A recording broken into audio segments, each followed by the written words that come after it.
Hey everybody, I'm Aaron Simmons. This is Philosophy for Where We Find Ourselves, February 21st, 2023. So today I want to start by simply saying thank you. Thank you for your support, your encouragement, for watching these videos, for liking them, and for subscribing. We just hit 1,000 subscribers this week, and I'm absolutely thrilled. I could not have done this without you, so thank you so much for being part of this philosophical community that we've been building here together. I started Philosophy for Where We Find Ourselves back at the beginning of COVID, and it seemed to me that philosophy, if it speaks to anything, has got to speak to the human condition in all of its grit and grime, and also by recognizing its transcendence, its sublimity, the beauty that emerges precisely in those moments where things look very dark. And here we are, 3 years later, over 25,000 views of the channel, 1,000 subscribers. I'm absolutely in your debt. That said, today's video, we're not going to do any heavy lifting.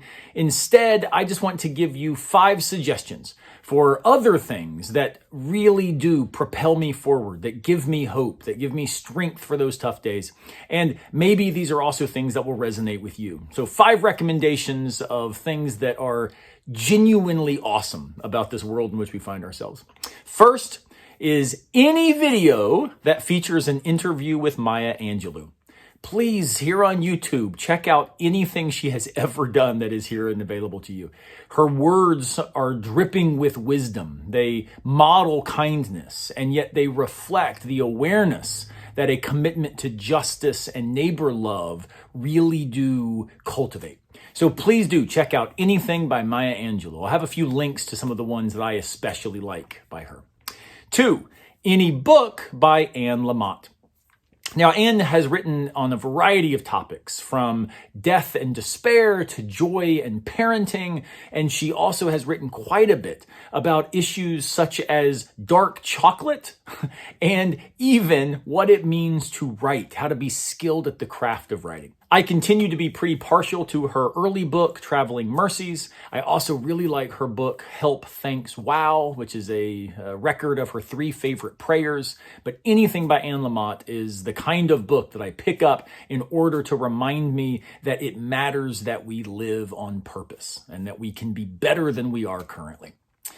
Third, I would highly recommend anything that is by the rapper Aesop Rock.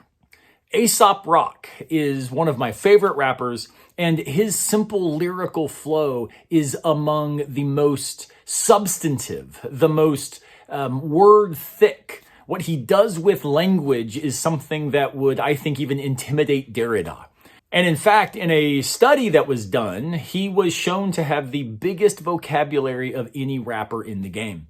It's actually far surpassing even the amount of word use in Milton or Shakespeare. So check out Aesop Rock. I really like his track Kirby.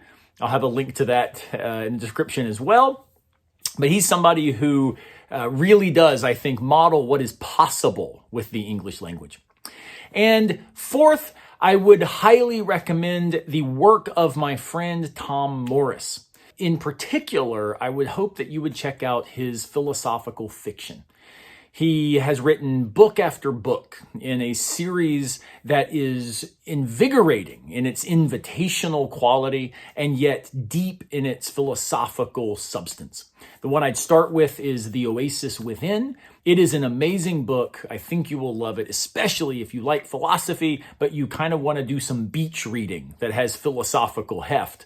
Check out The Oasis Within or any other book by Tom Morris.